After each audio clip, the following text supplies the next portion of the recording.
Hello everyone, thank you for joining us today at the Spring Your Overseas Home. My name is Christopher Nye and I've been writing about overseas property for 20 years now, and I'm senior editor at Property Guides. Now, Property Guides has been going for almost as long as I've been writing about it, and we've helped thousands of people to make this dream come true.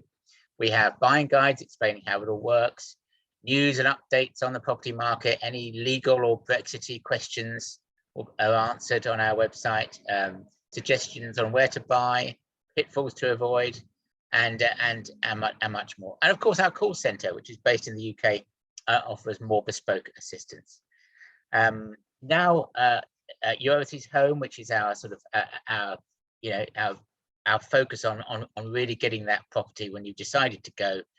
Your Overseas Home are the team who are going to get you there.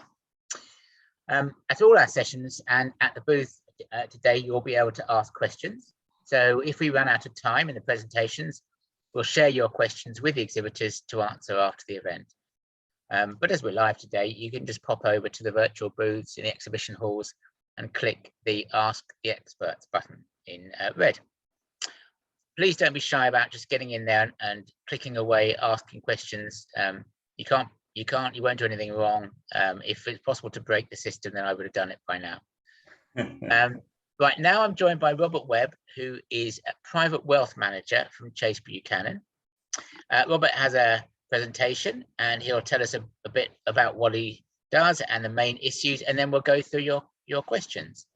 So now I'm going to attempt to, while Robert introduces himself, I'm going to attempt to share screens and show the presentation. Okay, that's great. Thanks very much. Good afternoon, everybody, and a warm welcome and many thanks for attending our presentation. Just a little bit about myself. I'm a fully qualified UK independent financial advisor. I've got all the exams and qualifications there, including level 6 pensions. So I've got all the qualifications, I've got all the stats. I've been an IFA now for about 20 years, spread equally onshore and offshore, and that helps me tremendously, particularly in positions like this, where I do have the basic knowledge, a ground knowledge of UK and in this particular instance, Portugal. So I've got a foot in both camps, and hopefully that knowledge and that experience will help you resolve any issues that you might have. So what we're going to do this afternoon, I'm going to discuss significant numbers of issues that you need to look at and resolve whilst moving from the UK and then into Portugal. So I will be dealing with tax, but not wholly. Tax is obviously a very important part of the move, but it's one piece in the jigsaw. So I'm going to try to give you some other pieces as well, and hopefully it'll all fit together in one picture. Right, okay, Chris, off we go. Okay, so first way is what you need to do when you're moving from the UK. Now, the first thing is Brexit, of course, has come along and changed everything. You can't come down here willy-nilly and flee around and have a great time. You are restricted now to 90 days in a 180 rolling day period. This is the Schengen rule. You do not need a visa. Okay, that's the important bit. So the first point I would make is that come down here for say 30, 60, 90 days or whatever it is, visit the area, talk to and make contact with local estate agents, local lawyers, local accountants, ourselves. So you start to get a picture of exactly what you need to do. And of course, during that period, one hopes that you manage to find a property that you like, wherever that may be. Okay, so when you're considering the move to Portugal, you need to consider whether or not you want a D7 visa or a golden visa. Okay, now I'm not going to go into all the details on this, but you're going to need one or the other. The next thing, obviously, you need to put your UK property on the market, and then apply for what is known as the entry visa. Okay, so that will give you the right to come down to Portugal for 120 days. Okay, with the entry visa, and then that can further extend your viewing and your contacts with the agents, the lawyers, and so on and so forth. You can apply for a NIF. Now that is a tax number, which you're going to need. It's a little bit like UK national insurance number, and you're going to need a bank account as well. So you can do this in the entry visa period. But my guess is you'll probably be looking at maybe up to 6 months for this. So in other words, it takes about 2 to 3 months to get the entry visa, which you have to apply for in the UK. There's a consulate in Manchester and one in London. Okay, so that's what you have to do. And then, of course, with the property on the market in the UK, goodness knows how long that's going to take to sell. Could be 10 minutes, it could be 10 weeks, it could be months. There's no way of telling. So my view would be the whole thing should take probably, I don't know, 4 to 6 months, something like that. You're going to need a removal quote. There are quite a few people down here who can do that, and we can help you. And that's an obvious thing, because the paperwork involved these days is quite horrendous. Forex dealer, absolutely mega. You're going from sterling to euros, okay? There is no way around it. You really must get a Forex dealer. If you're dealing with property, you know, in the hundreds of thousands of pounds and hundreds of thousands of euros, the savings that a Forex dealer can make for you really can be quite significant. It's a very important point. Okay. Right, financial planning issues. Now, these are issues that you need to consider before you leave the UK. Now, the first one is, yes, UK tax. I say UK tax very kind of widely there. You'll need to look at your income tax. You'll need to look at whether or not there's any capital gains tax to pay. The point about it is that both income tax and capital gains tax, they both have UK personal allowances, and really you need to make the best of both of those before you get down here. Okay, it's quite important. If you've got a pension scheme in the UK, take what we call the PCLS, the pension commencement lump sum. It's 25% of the fund.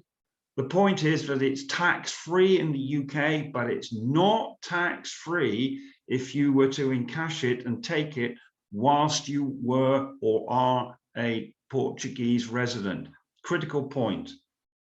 The other critical points, ISAs that you may have some PEPs, you may have some investment bonds from people like, say, Standard Life or Aviva, whoever it is.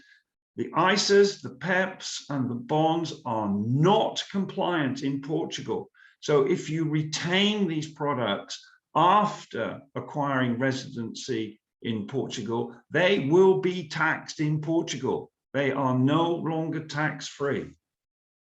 UK state pension, now that's an obvious one. That is always paid gross.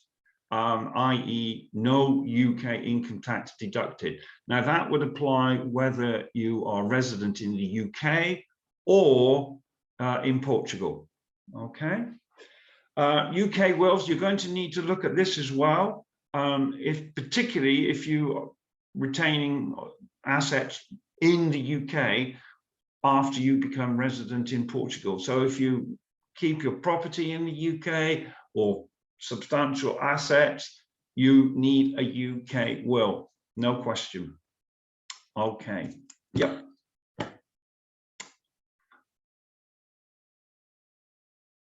All right, so really that was a very quick, very broad sweep of issues to consider before moving from the UK. So now we'll move on, and you've arrived in Portugal. Again, you'll need to look at the tax issues. For example, the tax year in Portugal is the calendar year, January to December.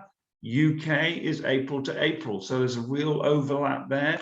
You need to time your arrival in Portugal to be tax efficient, both for the UK and Portugal.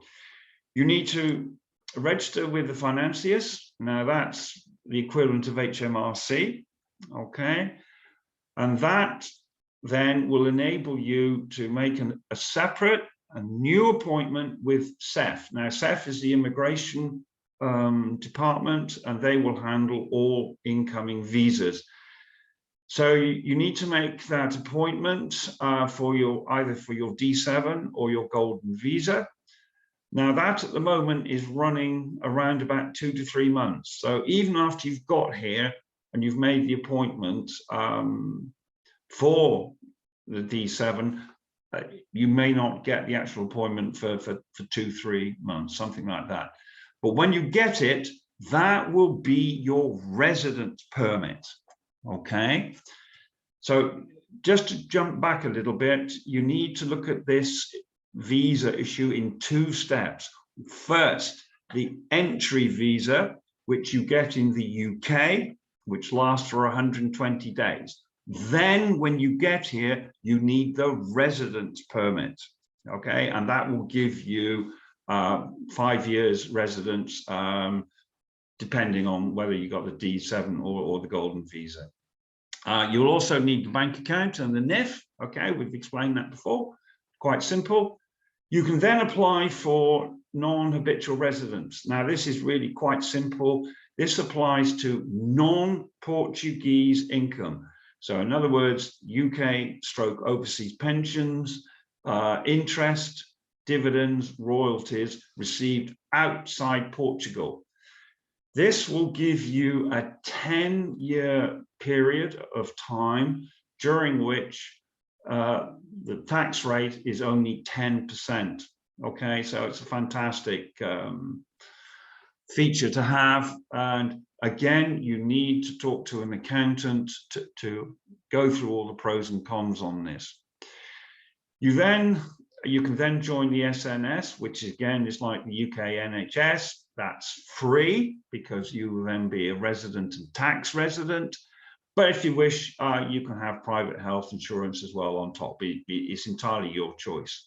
I have to say, on a personal note, I have had to use the SNS myself personally. I was hospitalized for about 3 or 4 days.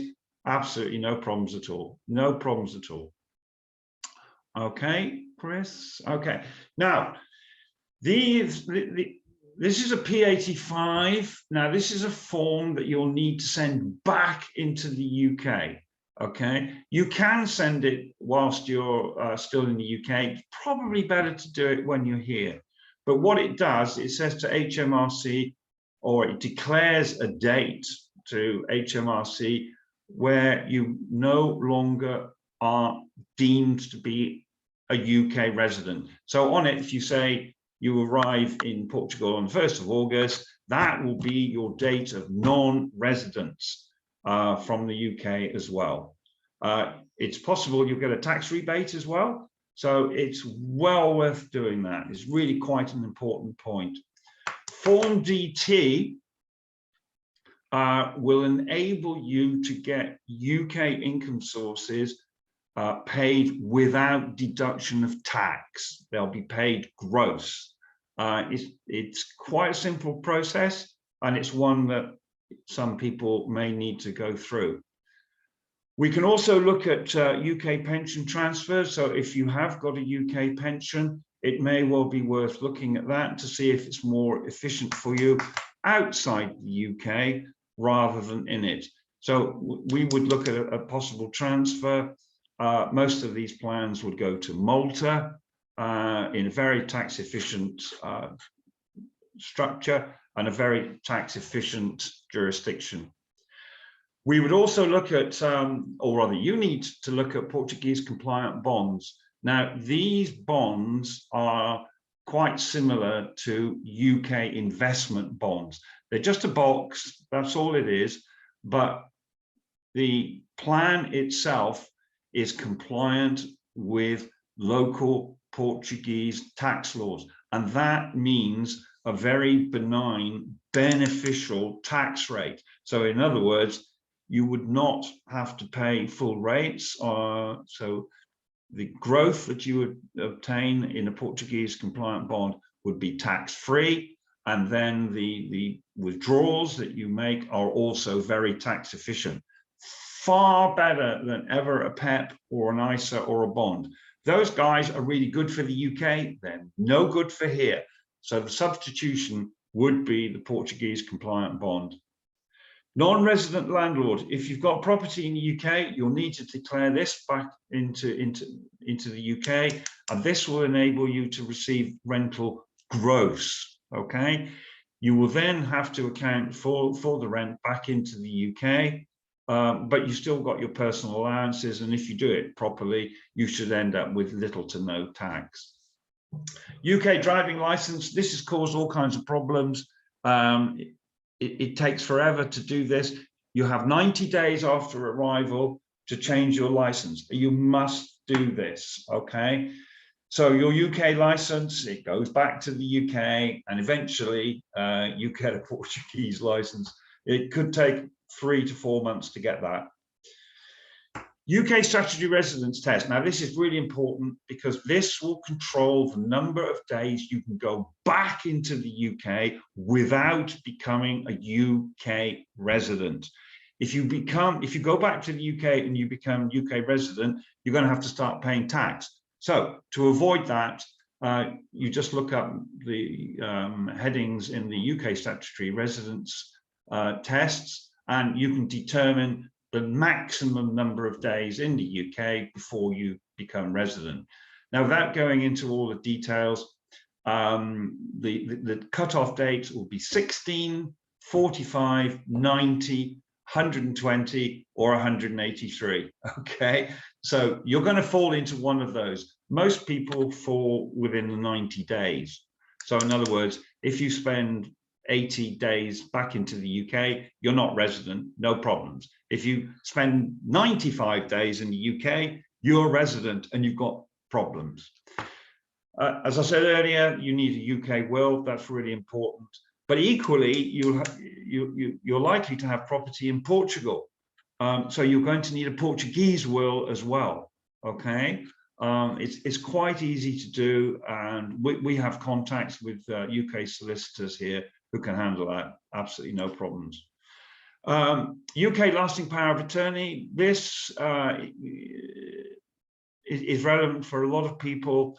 It basically activates itself if the individual becomes incapable or unable to handle his or her own financial and welfare matters, him or herself. Okay, it's quite important that this is done because one never knows what's going to happen. Okay, right. Thank you. Now that was short, sharp, and pretty simple. I've thrown a heck of a lot at you very quickly. The thing to take on board here is you're out of the UK, the mindset as well. Physically and mentally, you're out of the UK, and you've really got to replant yourself in Portugal. Okay, it's really, that is a very simplistic explanation, if you like, but it does take quite a while to get your head around it. The other two important things I would say here is time. Take your time. There is no need to rush at 90 miles an hour to get all this done in a hurry. Why? Because it won't happen. Bureaucracy here tends to be pretty heavy and pretty slow, and you really have to go with the flow. So my kind of advice would be, take your time, relax, just go with it. The important bit here, as far as I'm concerned, is to get agents to do the legwork for you. So get an accountant to to get you the NIF. Get a lawyer. You're going to need a lawyer. Get an estate agent. You're going to need that. You're going to need a Forex dealer. You've got to tick all these boxes, but do it slowly. Don't rush it. Otherwise, it's going to be a problem. And hopefully, although the weather's not been very good in the last 10 days or so, plenty of sunblock. If you're going to be out and about traveling, you know, that's a godsend down here. And finally, my details. There you are. Website, telephone number, everything there.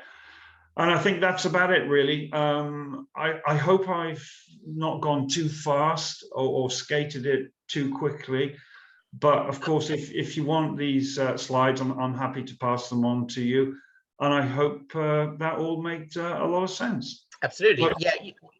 We'll get a you'll get a recording anyway, or people can get a recording of the talk, and you can get the slides, and you can just go and chat to Robert or his team on his booth today, or of course just contact the company. So let me stop sharing that, and let's have a look at some questions that have come in. Let me just, while I'm just finding those questions, let me just ask one. So what's the minimum amount of income couples need to show in order to get a residence permit? Right, okay. This will be the D7. This is what we call the passive income visa. This will be for retirees, effectively. Now, for the first applicant, it's 8,400 euros per annum. And for the second, so in other words, the wife, partner, it's 4,200. Okay, so the total for a couple is 12,690 euros. That's it. Now that can come from anywhere. Rental income, dividend income, pension income, annuity income, investment income, any source, as long as you can show 12,600. Now that's the Portuguese minimum wage, so really not a problem. If there are any children involved, they would need to show, or parent, guardian or partner would need to show 2,300 for each child. So the point about the visa requirements, they're not, the income requirements are not overly onerous. Other countries are far, far in excess of this. So really, it's a very significant factor, and to be honest, it's quite low. And I'm sure, you know, a lot of people would make 12,600 quite easily.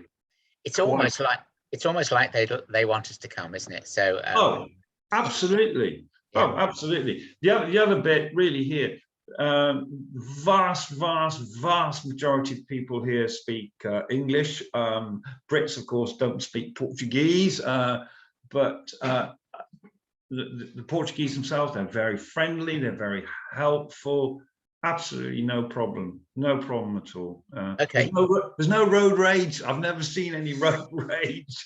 I've never seen a massive M25 traffic jam. If you go up to Lisbon on the main highway and you see a couple of cars, it's an event. It really is. Yeah. Okay, so what's the wealth? Tell us about the wealth tax in Portugal. What's the amount? Very, very simple. There is none at all. Okay. Yeah. So other countries, they do have a wealth tax. There's no wealth tax in Portugal. Nothing. Okay. Right. Okay. So what about inheritance tax? Right. Again, this is really dead simple. There is no inheritance tax in Portugal. Okay. Happy days. But for most Brits, they would still be liable to UK inheritance tax, even though they're not living there anymore. That in itself is a massive subject that I could talk about for a week. But the bottom line here is no Portuguese inheritance tax, but for an initial period of time, at least 5 years after arrival, there would be a liability to UK inheritance tax. and it may well last even beyond 5 years. Every case is different. So, good news, none in Portugal, but unfortunately, the Brits are still going to get you. Okay, now, so we've had a few questions which you may be able to answer or you may not, but we'll try. Okay, can the 5-year residence permit lead to citizenship? Yes, absolutely. Yeah. Okay, great. That's easy enough. I mean, does it automatically? You presumably Yes. need to apply. Oh, right. Okay, sure. Yes, right. It does. The only down to it is that you have to pass a Portuguese language test. Ah, that's interesting. Okay. How difficult is it? Well, a tiny little story on this. Quite a good friend of mine is an American. He's 88 years old, and he just passed it. Okay. So if an American could do it, anyone. Absolutely, absolutely. Okay. So that's fairly straightforward. Brilliant. Okay. Another one. I have an Irish passport, but I'm resident of Northern Ireland. So how does this affect things? No, it won't. Well, if you've got an Irish passport, oh, happy days. So simple as that. Yes. Schengen-free. That's a totally different ball game. Yeah. Really, what I've been talking about really is, say, Schengen stroke non-EU personnel, i.e. from the UK. Ireland, completely different. No problems at all. I suppose the issue for me would be that my wife can get an Irish passport, but how would that affect me? If just one of you can get it, does one person have to leap through hoops and one person can just breeze in, or can one sort of breeze in on the coattails of the other? Yeah, there's a little bit of kind of grey area about this. The feeling is that whilst the couple are down here, say with an EU passport, the partner also comes under that umbrella. But if the partner then, say, for some unknown reason goes off, say with a UK passport, and then comes back, it could be a problem. It could be a problem. Okay. It's a very grey area. Okay. Next one. If you have a disabled adult child who gets DLA at present, something disabled living allowance, is that? Yes. Would this be transferable, and would they still get it in Portugal as their income stream? Yeah, I'm absolutely certain that's right. I have to be stone cold honest. I haven't come across that before, but with DSS benefits, yeah, I'm absolutely certain. Yeah, absolutely certain. I'll actually check that out and then try and get back to that individual. Okay, brilliant. Well, if that person would like to contact us directly, that would be, or contact you directly, that would be great. Okay, so we've almost finished our time. Just to say, so I was struck by this. You need to take your personal allowance, your 25% first before you move there. So presumably you would use that for your property purchase. Yes, absolutely. I've got somebody doing exactly that at this very moment. They came over here, was it last week, week before, and we discussed that point, in depth. So in other words, take the 25% whilst resident in the UK, because that would still be tax-free. If you do it here, tax problems. So make sure, if you do need the PCLS for, say, deposit or a big part of the property purchase, make sure you do it before you leave the UK. Sure. That's it.